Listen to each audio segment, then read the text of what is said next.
Aujourd'hui, ce qui nous préoccupe, c'est vraiment que le consommateur puisse être correctement informé et qu'il puisse faire des choix éclairés. Et c'est vraiment ce sur quoi nous travaillons au quotidien avec les associations de consommateurs et avec les réseaux de l'économie sociale et solidaire, de faire en sorte de faire coïncider les besoins des consommateurs et leurs aspirations.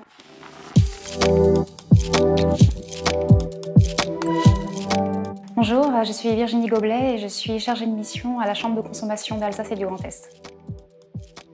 La Chambre de consommation d'Alsace et du Grand Est est un regroupement d'associations de consommateurs du territoire du Grand Est.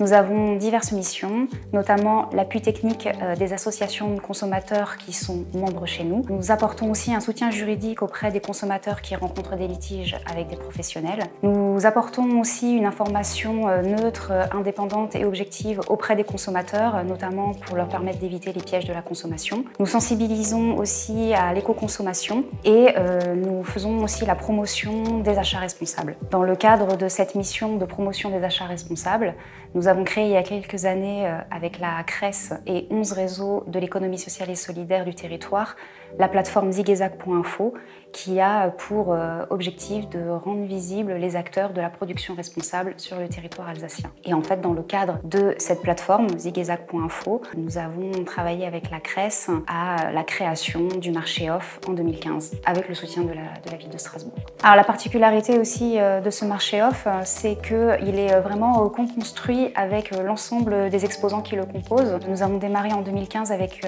une dizaine d'acteurs de l'économie sociale et solidaire strasbourgeois, mais pas que, et ce collectif s'agrandit aujourd'hui et nous menons des comités de pilotage en fait tout au long de l'année et ils sont vraiment partie prenante dans l'organisation et dans les discussions et c'est vraiment ce qui fait la richesse de ce marché off et ce qui fait sa particularité par rapport à d'autres événements, notamment au moment de Noël.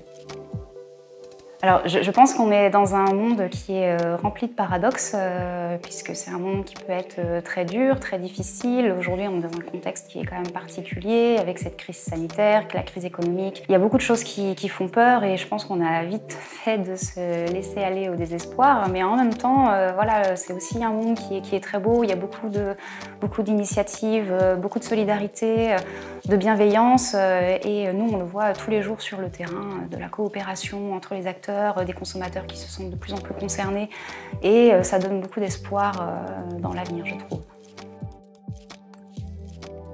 Aujourd'hui, ce qui nous préoccupe, c'est vraiment que le consommateur puisse être correctement informé et qu'il puisse faire des choix éclairés.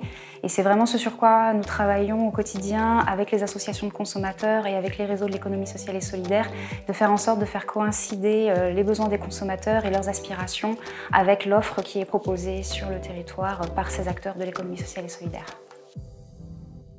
Alors je pense qu'il faut, en tout cas pour les consommateurs, pour les citoyens et les citoyennes que nous sommes, de nous poser des questions, de remettre en question la société dans laquelle on vit et nos modes de consommation. Il ne s'agit pas effectivement de forcément tout remettre en cause et de changer toutes nos habitudes, mais d'essayer par des petits gestes de faire sa part. Et ça peut commencer effectivement par réaliser ses achats de Noël sur le marché off auprès des acteurs qui sont engagés sur le marché off. Et ensuite, voilà, de continuer à s'informer, ne pas hésiter à faire appel aux associations de consommateurs et ne pas hésiter à aller voir ce qui se passe au niveau du collectif zigezag.info pour être informé justement sur toute cette démarche de consommation responsable et essayer d'aller vers du mieux consommer au quotidien.